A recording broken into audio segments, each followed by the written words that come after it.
श्री गोपाळ कृष्ण भगवान की जय। लीळा नंबर 130। ब्रह्मविद्याशास्त्र मान्यतार्थी किंवा कैवल्यार्थी।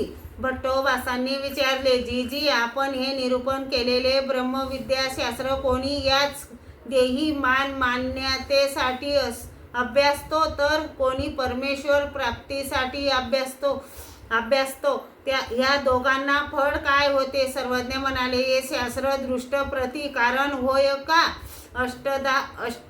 अदृष्टा प्रतिकारण होय? हो जी। तर इष्ट ते कोणते व अदृष्ट ते कोणते? सर्वज्ञ म्हणाले, चैतन्य विद्या आदी करोनी सकळही विद्या अपरा अमोचका बोली जेती।